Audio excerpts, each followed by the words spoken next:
तो आज मैं एक्सप्लेन करूंगा एक तमिल हॉरर मूवी को जिसका नाम है अंबुली यानी कि कालपुरुष।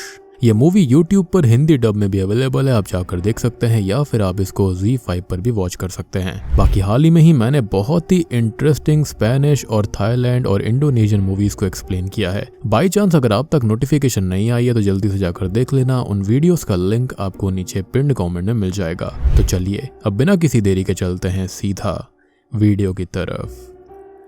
तो कहानी की शुरुआत होती है ब्रिटिश एरा से, जब इंडिया में ब्रिटिशर्स का राज था। तभी हम एक ब्रिटिश फॉरेस्ट ऑफिसर को देखते हैं जिसे रात में जंगल की तरफ से अचानक से तेज आवाजें आने लगती हैं। वो ऑफिसर अपने डॉग के साथ आवाजों के पीछे जाता है उसे चेक करने के लिए, जिस दौरान अचानक से उसके कुत्ते पर कोई भयानक सा क्रीचर यानी कि कोई भयानक सा दानव हमला करता है और बस एक ही पल में उस कुत्ते की बॉडी डेड ऑफिसर के सामने थी, जिसको देखकर ऐसा लग रहा था कि उसे बहुत ही बुरी तरह से और ब्रूटली मारा गया है। अब ऑफिसर ये सब देखकर डर जाता है और वहां से भागने का फैसला कर लेता है, पर उस पर भी वो क्रीचर हमला करता है और उसे भी अपनी जान गंवानी पड़ती है। ये आतंक होता है अंबुली नाम के एक क्रीचर का, जो कि जंगल से जाने वाले सभी लोगों पर हमला करके उन्हें बुरी तरह से मार डालता है। जिसके बाद कहानी सीधे 1978 में शिफ्ट होती है, जहां पर हम पूर्णिमा नाम की एक कॉलेज स्टूडेंट को देख पाते हैं, जो कि अपने ही क्लासमेट अमित से प्यार करती थी और अमित भी उसे पसंद करता था। दोनों काफी समय से लवर थे, लेकिन आज से ही कॉलेज की छुट्टियां शुरू होने वाली थी, जिससे कि उन्हें अगले 1 महीने एक दूसरे से मिलने का मौका नहीं मिलता। और इस दुख में पूर्णिमा रोने लगती है और अपने घर चली जाती है। जिसके बाद अमित पूर्णिमा से मिलते रहने के लिए एक प्लान बनाता है। वो अपने बेस्ट फ्रेंड विनोद के पिता, जो कि उसी कॉलेज में सिक्योरिटी गार्ड थे, उनसे बात करता है कि क्या वो अगले 1 महीने इस कॉलेज में रुक सकता है, जिसका कारण वो ये बताता है कि उसे अगले साल की पढ़ाई अभी से शुरू करनी है, जो कि सरासर झूठ था। जिस पर विनोद के पिता उसके कॉलेज में रुकने के लिए मान जाते हैं। खैर उसी रात अमित विनोद को अपना प्लान बताता है कि मैं आज से हर रात पूर्णिमा से मिलने जाता रहूंगा, और इसके लिए वो जंगल वाले रास्ते से जाने वाला था, क्योंकि रोड वाला रास्ता जंगल वाले रास्ते से 11 किलोमीटर ज्यादा लंबा है। और ये जंगल वाला रास्ता वही रास्ता है जिसमें अंबुली रहता है, यानी कि जिसने शुरुआत में एक कुत्ते को और एक ब्रिटिश ऑफिसर को मारा था। खैर विनोद को तो अंबुली वाली बात पता थी, इसलिए वो अमित को उस रास्ते से जाने के लिए मना करता है। लेकिन प्यार में पागल अमित अंबुली की कहानी को झूठ बताकर जंगल वाले रास्ते से ही जाने का फैसला कर लेता है। अब उसी दौरान हम गंगा नाम के एक आदमी को देख पाते हैं, जो कि उसी गांव से था जिसमें पूर्णिमा रहा करती थी।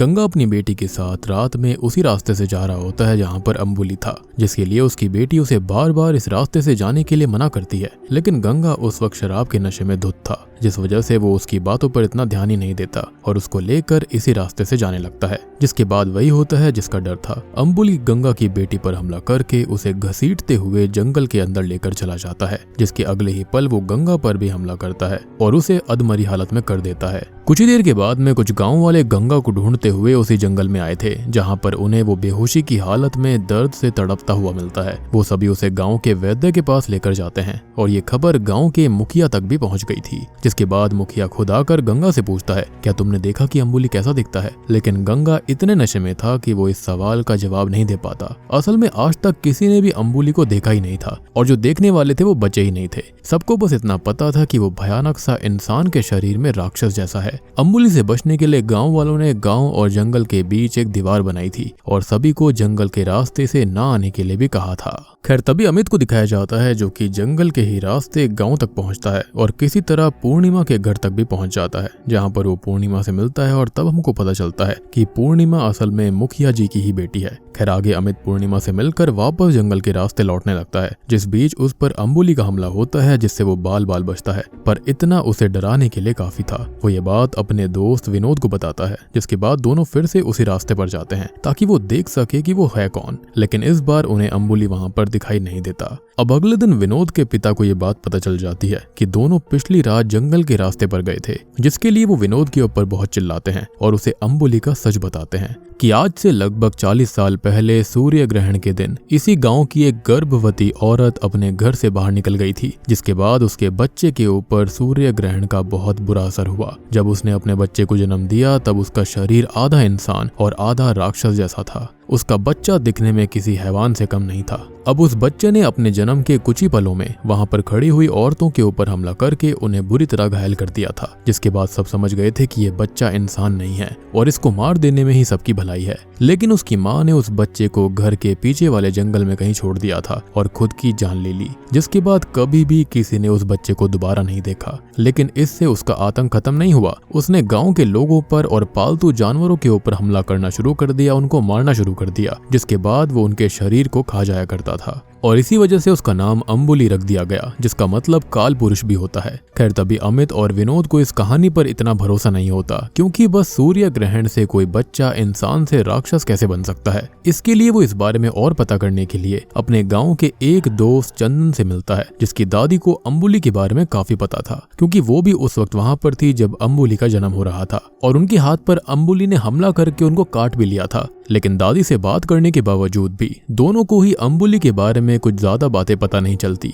जिसके बाद दोनों गांव के मास्टर के घर पर जाते हैं ताकि उनसे वो कुछ जान सके, जहां से उनको पता चलता है कि अंबुली सूरज की रोशनी में नहीं रह सकता और इस वजह से वो सिर्फ रात में लोगों के ऊपर हमला करता है। वहां पर हमको ये भी पता चलता है कि मास्टर की बेटी नलिनी और विनोद एक दूसरे से प्यार करते हैं। अब उसी रात दोनों फिर से उस जंगल में जाते हैं, जहां पर अब वो उस कॉटेज के सामने पहुंच जाते हैं जिसके अंदर वो ब्रिटिश ऑफिसर रहा करता था। लेकिन फिलहाल अब उसके अंदर जोगिंदर नाम का एक आदमी रहता है, जो कि गांव का एक लौता ऐसा आदमी है जिसे अंबुली से बिल्कुल डर नहीं लगता और वो अकेले ही यहाँ पर रहता है। लेकिन जोगिंदर उन्हें अंबुली के बारे में कुछ नहीं बताता। अब अगले दिन वो दोनों वापस जंगल में जाते हैं ताकि वो अंबुली को ढूंढ पाए, जहाँ पर उस वक्त गंगा भी जंगल में आता है ताकि वो अंबुली से अपनी बेटी को मारने का बदला ले पाएगा। लेकिन आगे हम ये देख पाते हैं कि जोगिंदर गंगा पर हमला करके उसे मार डालता है। हालांकि जोगिंदर ने ये सोचकर हमला किया था कि वहाँ पर अंबुली खड़ा है, पर गलती से वो गंगा को अंबुली समझकर मार डालता है और ये सब करते हुए अमित और विनोद उसको देख लेते हैं, जिसके बाद दोनों डर से वहां से भाग जाते हैं, वरना जोगिंदर उनको भी मार देता। जिसके बाद उन्हें ऐसा लगने लगता है कि शायद से जोगिंदर ही अंबुली है। पर जब दोनों ये बात विनोद के पिता को बताते हैं, लेकिन वो ये कहते हैं कि ऐसा बिल्कुल नहीं हो सकता, क्योंकि जब जोगिंदर जेल में था तब भी गांव के अंदर मौतें हो रही थी और जोगिंदर को इसलिए जेल हुई थी क्योंकि उसने कॉलेज के फाउंडर को जान से मार दिया था। जिसके बाद उन्हें सबसे बड़ी बात पता चलती है कि जोगिंदर अंबुली का बड़ा भाई है। जी हाँ, यानी कि जोगिंदर की माँ वही औरत थी जिसने अंबुली को जन्म दिया था। अब ये सच जानने के बाद दोनों को ऐसा लगने लगता है कि कॉलेज के फाउंडर और अंबुली के बीच में कुछ तो कनेक्शन है। अब इस बात का पता लगाने के लिए दोनों रात में कॉलेज के फाउंडर के रूम में जाते हैं, जहां उन्हें ढूंढने पर एक अलग सीक्रेट कमरा मिलता है, जो कि असल में एक एक्सपेरिमेंट रूम था, जिसमें उन्हें कुछ डॉक्यूमेंट्स मिलते हैं, जिससे उनको ये पता चलता है कि इस कॉलेज को असल में एक ब्रिटिश साइंटिस्ट ने बनाया था। वो साइंटिस्ट पहले ब्रिटिश आर्मी के लिए वर्ल्ड वॉर 2 के समय में काम करता था, जिसके बाद जब उसको रिटायरमेंट मिली तब उसने इस कॉलेज को बनाया। वो साइंटिस्ट अपने एक आखिरी एक्सपेरिमेंट पे काम कर रहा था, जिसमें वो ऐसी इंसानी रेस बनाना चाहता था जो कि 150 साल तक जी पाए, जिसके लिए उसे किसी पर एक्सपेरिमेंट करने की जरूरत थी। और उस समय इत्तेफाक से जोगिंदर की माँ पेट से थी और उसके पति की मौत पहले ही हो गई थी, जिस वजह से उनका ख्याल रखने वाला कोई नहीं था। अब एक दिन जब उसकी माँ की थोड़ी सी तबीयत खराब होती है, तब किसी के कहने पर वो उस साइंटिस्ट के पास गई, जहाँ पर मेडिकेशंस के बहाने उस साइंटिस्ट ने अपना एक्सपेरिमेंट उस औरत के ऊपर करना शुरू किया, जिसने उसने अपने ही बनाए हुए एडवांस ह्यूमन रेस के डीएनए को उस औरत के शरीर में डाल दिया, जिससे कि उसके बच्चे में बहुत सारे बदलाव आए। लेकिन जब एक दिन वो औरत सूर्य ग्रहण के दिन बाहर निकली, तब उसकी वजह से उसके बच्चे के शरीर में बहुत तेजी से बदलाव होने लगे, जो कि अनफॉर्चुनेटली गलत दिशा में हो रहे थे। यानी कि साइंटिस्ट करना कुछ और चाहता था, लेकिन सूर्य ग्रहण के रेडिएशन की वजह से हुआ कुछ और। जिसके बाद आगे की कहानी हम जानते हैं कि यहाँ से पैदा हुआ था अंबुली, यानी कि काल पुरुष। लेकिन ये कहानी बाकी गांव वालों को पता नहीं थी। उन्हें ऐसा ही लग रहा था कि उस बच्चे पर बुरा असर सूर्य ग्रहण की वजह से हुआ था। उन्हें एक्सपेरिमेंट के बारे में, सीक्रेट कमरे के बारे में, साइंटिस्ट के बारे में कुछ नहीं पता था। हालांकि चंदन की दादी को इतना पता था कि उस साइंटिस्ट की वजह से ही उस औरत के बच्चे के साथ ऐसा हुआ, पर उन्हें भी पूरी कहानी नहीं पता थी। और अंबुली एक इंसान के शरीर में भयानक राक्षस था, जिसके ह्यूमन डीएनए को अल्टर करा गया था, जिसके अंदर बहुत ज्यादा ताकत थी और उसको इंसान का मांस बहुत पसंद था, जिस वजह से वो उन्हें मार कर खा जाया करता। अब ये दोनों सच जानने के बाद अंबुली से लड़ने का फैसला करते हैं, क्योंकि वो एक तरीका समझ गए थे जिससे अंबुली का आतंक हमेशा के लिए खत्म हो सकता था। इसमें गांव के सभी लोग और जोगिंदर भी अमित और विनोद का साथ देते हैं। अब रात में सभी गांव वाले अंबुली के रहने वाली जगह को ढूंढ लेते हैं और फिर वो उन पर हमला कर देता है, जिसमें जोगिंदर कुछ देर तक अंबुली को संभालता है, लेकिन अंबुली बहुत ही ज्यादा ताकतवर था, जिस वजह से बीच में ही जोगिंदर को अपनी जान बचाकर भागना पड़ता है। इसी बीच अमित, पूर्णिमा, विनोद और नलिनी बाकी लोगों से अलग हो जाते हैं और उन पर भी अम्बुली का हमला होता है, जिसमें काफी देर तक चारों अपनी जान बचाते हुए उससे दूर भाग रहे थे। लेकिन एक जगह पर आकर अम्बुली उन्हें मारने ही वाला था कि तभी वहां पर पुलिस ऑफिसर्स और फॉरेस्ट ऑफिसर्स की गाड़ियां आ जाती हैं,